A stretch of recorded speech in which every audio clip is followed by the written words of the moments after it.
Buenas tardes. Yeah, I'm Mexican too. It's all Mexicans all the time. My name is Jamie Almanzan, and I'm a coach with the National Equity Project. It's an honor to stand here. It's kind of it's a little intimidating, you know. There's a walkway and the lights and all that. And I'm to be truthful, I'm a teacher. I started teaching. That's how I got into this. And I was the first time I started teaching was I taught special ed, K-5. Any special ed teachers in the room? I was the example of what not to do with the least experienced teacher, you know, that thing. So I didn't even know what IEP stood for when I got into teaching. Yeah, it worked out well. From that, I actually got an opportunity to go teach at the high school level. I taught at Independence High School, where I taught 9th and 12th graders. I'm from Palo Alto, California. Palo Alto is where Stanford University is. Are there any Californians in the room? All right. So the Independence at the time was the 12th largest in the nation, 5,500 students at Independence High School. Basically, anybody with schools that big, it doesn't really work. What makes it work is very strict structures in order to make sure kids can get moved from class to class to class. In my experience in teaching there, I found very quickly, I'm not a high school teacher. I went from elementary to there, and I went running to middle school. And that's where I actually spent the bulk of my teaching career, because I actually think I'm still 12. There's still a part of me that's still a 12-year-old boy.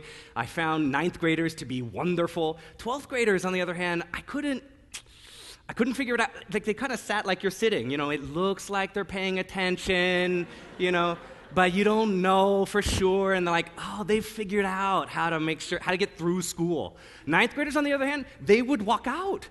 They'd walk up to you, they go, God, you're a bad teacher. And you'd go, well, at least that's a baseline, you know, okay, so I'm bad, but that doesn't mean tomorrow it won't be like that.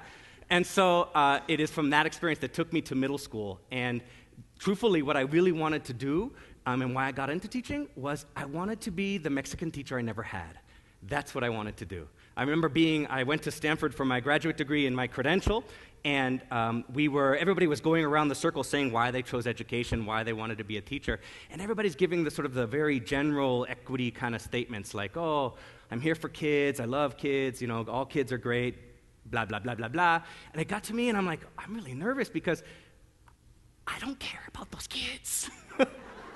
I'm not here for that kid.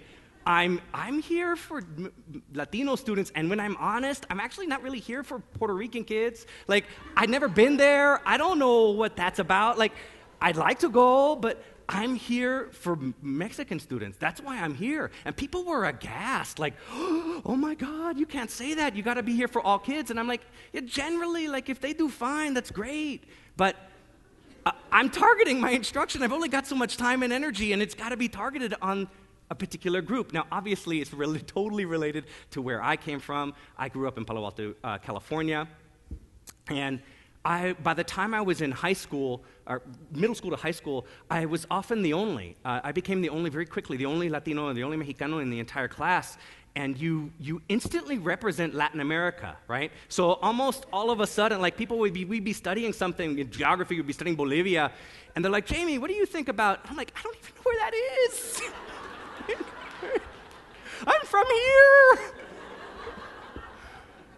And so I really wanted to actually see a change for Mexican students, particularly in Palo Alto Unified, and that's where I actually got to go back and teach middle school. And it was in there that what I noticed were some of the patterns that Ray speaks to, that Greg speaks to, that I never really even considered. If I'm narrow to Latino students, to Mexican students, I never really considered what are some of the other experiences that students are having that are similar to. It never even occurred to me. And then when I'm sitting with kids and starting to listen to kids, you're astounded, blown away, that this African American student, this Southeast Asian student, this American Indian student, very similar experiences, almost to the same things, like being told the same stuff. When I graduated high school, I was told by my counselor, you should shoot for a junior college. And I remember telling that to my uncle, going to my uncle. My uncle went to Stanford University. I went to my uncle and I said, she said, I got to go to junior college. I'm thinking about being a firefighter. And he's like, what are you, an idiot? He's like, you're not doing it. Don't listen to her. You're going to college. I'm like, really? I'm going to college? Okay, all right. He's like, you got to go to college. You can be an accountant, a lawyer, a doctor. Feel free to select amongst those. Those are what's best for your family. And so as I worked in this school and I really wanted to try and shift some of the outcomes for students, what I found was that the school was resistant to change.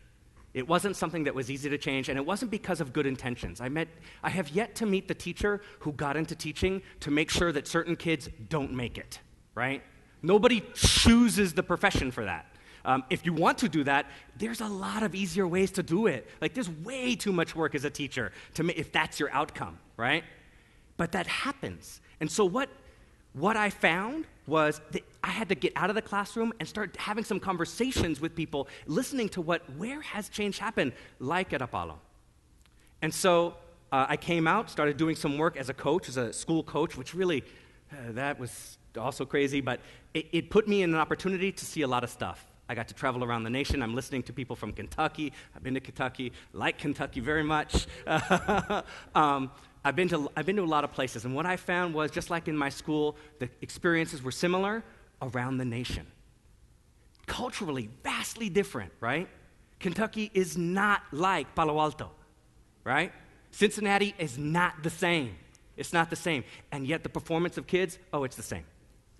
It's exactly the same. And so what do we do about that? How do we get at that? And that became sort of the work that I've started to do. This is an innovation summit, so you'll have to forgive as I go forward, because I'm trying to give you some of my newest innovations, and that's what you're going to see today. What does it mean to get at that? Well, in my current organization, we're about this. So we're about dramatically improving educational experiences and outcomes and life options for kids who have been historically underserved. That's what I'm about. What gets in the way? Well, there's a gap. Not just a gap in an achievement. That's not really what it is. There's a gap in the intention. People want to have the best intents for kids, but we actually don't match that with the actions we take. People are totally down for making kids as comfortable as possible so they can learn. People are like, yeah, they need that. The kids need to feel safe and feel comfortable. But if you feel more comfortable with your hat on, that makes me feel uncomfortable in my class, so take your hat off. And just like that, we have a policy against hats. And it's crazy. Like, right, there could be solid reasons for that, but we didn't actually listen to students. So when I go around and I have these conversations, people then ask me, so then tell me, what is it? Fine. We need to get at meeting the needs of students. Tell me what to do. Tell me what to do. And part of me wants to say, do you really want to know? I'll tell you what to do. But the thing is, when I've told other people what to do, people don't do it. And what I found is there's a good reason for that. And it's not because of bad intent. When people say, just tell me what to do, that's the brain shutting down. That's what that is. It's actually a safety mechanism in the brain that's saying, you know what? I can't handle anymore. I'm doing a lot. I'm doing everything I can, and you coming to tell me that I'm not doing enough is only overwhelming me. And so, what do I think the thing is to do? You listen. If there is one silver bullet or one strategy that I think makes the difference in all of the schools and opportunities that I've gotten to be in around the nation, it's listening. And it's not just listening like you're listening now. It's not just listening to multiple speakers in a row, which our brains, by the way, can't actually intake. It's listening with intent. So I want to show some data about listening. 80% of awake time communicating. 45% of awake time listening. 75% of our words ignored, misunderstood, or forgotten. The words you choose, not so important. Not so important. In fact, most adults, they listen actively for 17 seconds. I find it fascinating that I was really nervous about 20 minutes, and you've just listened for, now I'm number 3. Like, oh my God, let them talk. Let them actually talk to each other. So here's my question to you. Turn to a partner. Talk. What type of listener are you? Take a minute. Turn to a partner. When you think of listening, what type of listener are you?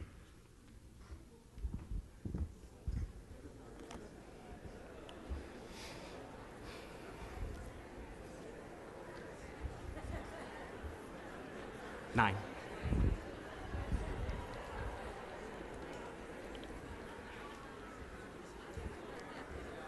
Tell me when it's 8.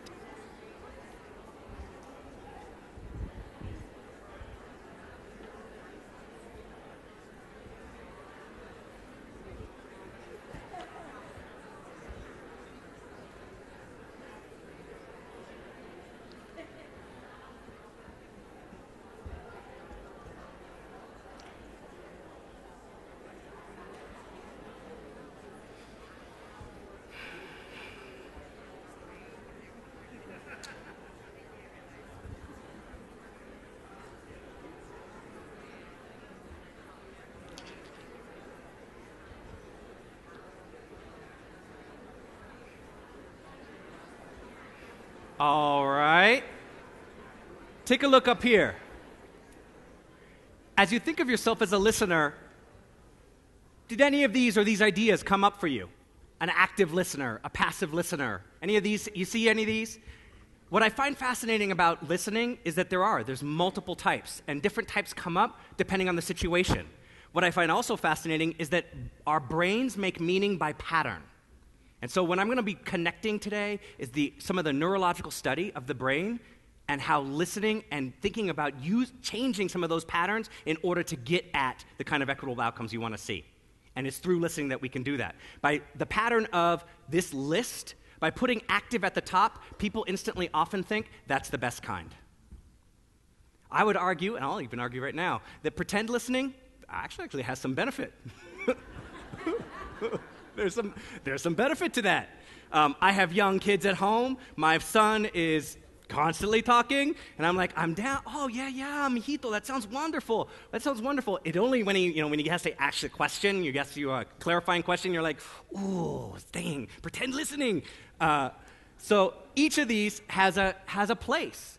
When we think about listening as a strategy, the work around listening is done by multiple different people. I'm going to point to Margaret Wheatley.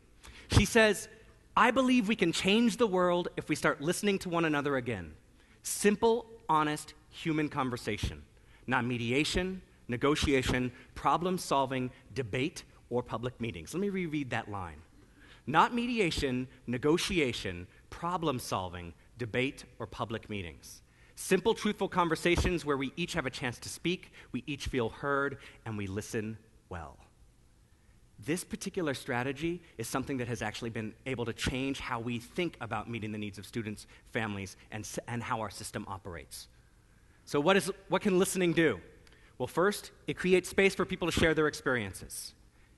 It builds relationships across difference, creating space to actually listen to people's experiences that are different from yours. And change only happens in constructing or reconstructing meaning through interactions with other people. So when people say, oh, we need to change them, we should tell them to change, that actually does the opposite. Our brains are not wired to have somebody change them for us. Change only happens when we take it on ourselves. It's a catalytic response. And so, this is some of my newest and most interesting research. In the brain, social pain and physical pain, same thing. How we experience physical pain is the exact same response in our brain as how we experience social pain. So ostracization, when Greg is talking about Maria, that pain that she's feeling is the same as physical pain, is the same. So our brain ends up treating it as the same as life or death. If we feel like, oh my God, I'm feeling like I need to connect with people, that's because the brain is saying that's actually what you need. The brain's primary function is to continuously scan the horizon for threats. This basic idea, and this is why should listening work? Why should I listen to you? Well, that's because it is through listening that those connections can happen. Our brain actually operates in such a way that 90% of our brain work is being done on the unconscious level. 90% unconscious, leaving 10% of conscious thought. 10% of conscious thought. That 10% is completely entirely used for safety. As a human species, we scan for threats. Now, if those threats aren't saber-toothed tigers anymore, but rather whether you feel connected or disconnected to a group, that's what the threat is. And so kids are doing the exact same thing, using 10%, all of their brain power, their conscious brain power, to figure out when walking into that class whether it's a threat or not. That's what's happening. And if they feel that way, they're out. They're out. Everything from the way the room's set up to what's being said by the teacher. So, why should we listen? If it can create space, that's because the brain remembers through emotion, first and foremost. You remember positive or negative through emotion. In fact, the negative thing is an interesting one. There's a negative bias in our brain. Negative thoughts or experiences are 20 times more focused. They're 20 times more powerful. I don't know if any of you, when we had children, my wife also a teacher, when we had children, there were certain names as a teacher that you're like, oh yeah, our kids will never be named that. Because you got a kid, right? You're like holding that kid, you're like, well, that guy, man, I hated that kid. All right? It takes frequent positive experiences to override that tilt of negativity. To change it, you actually have to have over number of positive experiences. The one about marriage is fascinating. They even found that if 5 to 1 positive experience to negative in order to keep partnerships together, partnerships of people. They said there's one piece of research that talks about being called by your first and last name by your partner from another room triggers a your brain safety response, right? So you say, when my wife says, Jamie, can you come to this room? You're like, what the hell? I'm in trouble. Right? It's a difference than like, hey, baby, can you come here? Uh-huh, right. Yeah, no problem. I'll be there. If we can build relationships across difference, that's because our brain seeks to connect with others. It's an inherent way in which our social brain works. To support change through interactions with people, this is the patterns or habits. The brain uses patterns or habits to make meaning. All right, I put habits in quotes because the idea of what a habit is. There's often language about changing bad habits. You can't actually change a bad habit. So when people say, oh, I quit cold turkey, that's actually not what happened in your brain. What happened in your brain was you developed a new habit. They're all habits. And if you want a different idea of what's happening for kids, if you have some bias, if we're carrying bias, which is actually a normal thing that all human beings have. When teachers used to say to me, oh, I check my biases at the door, that's impossible. Everybody has them all the time. It's how you categorize information. The question is whether or not I've created a new positive bias in order to accept kids where they are for what they bring. So, listening is both a technical and a relational discipline. It's 2 parts. You've got technical structures to do it. In order to listen more clearly and more strategically, you need to think about structures. You need to think about the patterns of who's listened to and who's not. The below the line, so that's above the line work, I call this below the line work, and that's the relational. Oftentimes people think that listening or this kind of work, oh, that's the touchy-feely stuff. Let's go to a ropes course and solve that. Right. The technical stuff initiates change, if I can go back. The technical stuff initiates any change you want to see. The relational stuff, that sustains it. If you're having trouble in your staff, if you're having trouble in a system, and it's because people feel like they're not connected, it's not because of the structure. But people want to figure out how to put in a new structure. People spend a lot of time trying to refigure their whole master schedule in order to get it so that kids can be grouped in particular ways and have never even talked about the lack of relationship between teachers and the kids that are sitting now in that new space. So the relational work, what kind of listener are you with different people? What do you notice about a person's body language, about their tone of voice, which actually carries so much more weight in communicating than the words you use? What questions do you use or ask in order to better understand people's experience? So what do you do? If it's both those processes, here are some things that you might take up. First, as a listener, listen impeccably. What does this mean? Stop talking, in essence. And that's hard for me. I'm the guy, I come from a family of storytellers. I'm the guy who's got a story, who makes me think of a different story, that makes me think of another story. All right? We sit together in a group, and it's everybody talk, and it's 10 minutes to talk, I'll take 9. Then I'll raise my hand and I'll say, we talked about da-da-da-da-da-da, right? Nobody talked about that. I talked. To do this is practice. 90% listening, 10% talking. Use silence. Silence is waiting the extra beat. This is a difficult thing, that common norm of the way in which we actually interact with people. Resist the urge to fill the silence. if we stop talking, you can actually have space so that people can start to come to their own understandings and own learning. Support the talker to solve his or her own problem. This is it's not about you. Oftentimes, the distress of others causes us to actually want to fix it. You can't. You can support them to fix it themselves. And that goes to students, to adults. Seek to understand rather than repeat. So repeat back what you heard and try not to interpret what they say. You're not there necessarily to solve it. Be a listener. This is based on the premise that people have the capacity to solve their own problems. Giving people the space to do that is what listening is about. So I want to end with Margaret Wheatley. She says, why is being listened to healing? Listening creates relationship. Our natural state is to be together. Though we keep moving away from each other, we haven't lost the need to be in relationship. Everybody has a story, and everybody wants to tell it in order to connect. It is through story and listening that real barriers can be broken down, both first in the brain and then in the systems that we work. Thank you very much.